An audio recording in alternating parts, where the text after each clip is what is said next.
Big boss തുടങ്ങി ഒരു മാസത്തിന് ശേഷം വൈൽഡ് കാർഡായി 6 മത്സരാർത്ഥികളെ ഒരുമിച്ച് അകത്തേക്ക് കയറ്റി. 6 പേരും ഗംഭീര മത്സരാർത്ഥികളാണെന്ന് തുടക്കത്തിലേ വ്യക്തമായിരുന്നു. എന്നാൽ 50-ാം ദിവസത്തിൽ ഇതിലൊരാളായ അഭിഷേക് പുറത്തായിരിക്കുകയാണ്. ശക്തമായ നിലപാടുകളുമായി മത്സരത്തിൽ പ്രവേശിച്ച താരത്തിന് പുറത്ത് ജനപിന്തുണ ലഭിച്ചിരുന്നു. ഇപ്പോഴിതാ തൻ്റെ ബിഗ് ബോസ് അനുഭവങ്ങൾ പ്രേക്ഷകരുമായി പങ്കുവയ്ക്കുകയാണ് അഭിഷേക്.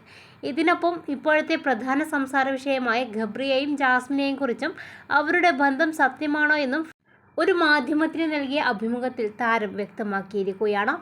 ഗബ്രിയുടെ കയ്യിൽ പിടിച്ചിരിക്കുന്നതൊക്കെ അവളുടെ ക്യാരക്ടർ ആണെന്നാണ് ജാസ്മിൻ എന്നോട് പറഞ്ഞതെന്നാണ് അഭിഷേക് പറയുന്നത്. ഒരാളുമായി ഭയങ്കര സൗഹൃദത്തിലായി കഴിഞ്ഞാൽ പിന്നെ തനിക്ക് ഒന്നിനും ലിമിറ്റ് ഉണ്ടാവില്ല. കയ്യിൽ പിടിച്ചിരിക്കുന്നതൊക്കെ അതുകൊണ്ടാണെന്നും അവൾ പറഞ്ഞു. ജാസ്മിന് പുറത്ത് നെഗറ്റീവ് ആണെന്ന് അറിയില്ലേ, എന്നിട്ട് വീണ്ടും ഇത് തന്നെ ചെയ്യുന്നത് ക്യാമറ സ്പേസ് കിട്ടാൻ വേണ്ടിയല്ലേ എന്ന് ഞാൻ ചോദിച്ചിരുന്നതായിട്ടാണ് അഭിഷേക് പറയുന്നത്. എന്നാൽ അങ്ങനെയല്ല, പുറത്ത് നെഗറ്റീവ് ആണെന്ന് അറിഞ്ഞപ്പോൾ എല്ലാം നിർത്താൻ പാടില്ല. അങ്ങനെ ചെയ്താൽ അകത്തും ചെയ്തതൊക്കെ മോശമാണെന്ന് താൻ തന്നെ അംഗീകരിച്ചത് കൊണ്ടാവുമെന്ന് എല്ലാവരും കരുതും. അത് തുടർന്നില്ലെങ്കിൽ ചെയ്തതൊക്കെ മോശമാണെന്ന് നമ്മൾ തന്നെ മനസ്സിലാക്കിയത് കൊണ്ടല്ലേ എന്ന് ആളുകൾ പറഞ്ഞു തുടങ്ങും. അങ്ങനെ വരാതിരിക്കാനാണ് ഗബ്രിയുമായിട്ടുള്ള സൗഹൃദം അതുപോലെ തുടർന്നതെന്നാണ് ജാസ്മിൻ പറയുന്നത്. ഇത് ഫ്രണ്ട്ഷിപ്പ് ആണെന്ന് അതിന് മുകളിൽ ഒന്നുമില്ലെന്നും ക്ലിയറായിട്ട് ജാസ്മിൻ എന്നോട് പറഞ്ഞിരുന്നു. മാത്രമല്ല, ഇത് ഗെയിമിൻ്റെ എഫക്റ്റ് ഒന്നുമല്ല. ഗെയിം വന്നാൽ ഗെയിമാണോ ജാസ്മിനാണോ തിരഞ്ഞെടുക്കുക എന്ന് ചോദിച്ചാൽ ഗെയിം ആയിരിക്കുമെന്നാണ് ഗബ്രി പറഞ്ഞത്. പക്ഷേ ഇതിനെല്ലാം ഓപ്പോസിറ്റായി ഇരുവരും സംസാരിക്കുന്ന വീഡിയോ ലാലേട്ടൻ പുറത്തുവിട്ടിരുന്നു. നിന്റെ ലവറാണ്, ഭർത്താവാണ്, ഗെയിം വന്നാൽ ജാസ്മിനെ മതിയെന്ന് ഗബ്രി പറയുന്ന തരത്തിലൊക്കെ വീഡിയോയിൽ കാണിച്ചിരുന്നു. ഒരു വശത്ത് പറയുന്ന കാര്യങ്ങളെല്ലാം മറുവശത്തിരുന്ന് ഗബ്രിയും ജാസ്മിനും പറയുന്നതെന്ന് അഭിഷേക് വ്യക്തമാക്കിയിരിക്കുകയാണ്. എൻ്റെ അടുത്ത് ജാസ്മിനും നാറയുമൊക്കെ വന്ന് ഒരുപാട് കാര്യങ്ങൾ പറയാറുണ്ട്.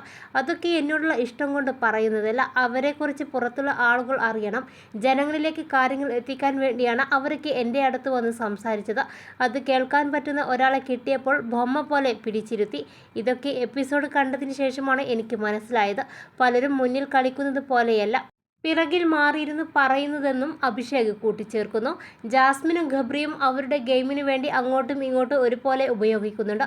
ഒരു പൊടിക്ക് കൂടുതൽ ഗബ്രി ആയിരിക്കും. ഗബ്രി പറയുന്ന പല കാര്യങ്ങളും ജാസ്മിന് മനസ്സിലാകുന്നില്ല. പുറത്ത് എന്താണ് നടക്കുന്നതെന്ന് അവർ രണ്ടുപേർക്കും വ്യക്തമായിട്ട് അറിയാം. സായി വന്നിട്ട് എല്ലാ കാര്യങ്ങളും പറഞ്ഞിരുന്നു. അതുപോലെ ഞാനും കുറേ പറഞ്ഞു കൊടുത്തിട്ടുണ്ട്. ഇതെല്ലാം പറഞ്ഞിട്ടും അവരിത് തുടർന്ന് പോയിക്കൊണ്ടിരിക്കുകയാണ്. ബിഗ് ബോസ് റിലേറ്റഡ് വാർത്തകൾ ആദ്യമേ നിങ്ങളിലെത്താൻ ഈ ചാനൽ സബ്സ്ക്രൈബ് ചെയ്ത് വീഡിയോ ലൈക്ക് ചെയ്യാനും നിങ്ങളുടെ അഭിപ്രായം രേഖപ്പെടുത്താനും മറക്കല്ലേ ഫ്രണ്ട്സ്.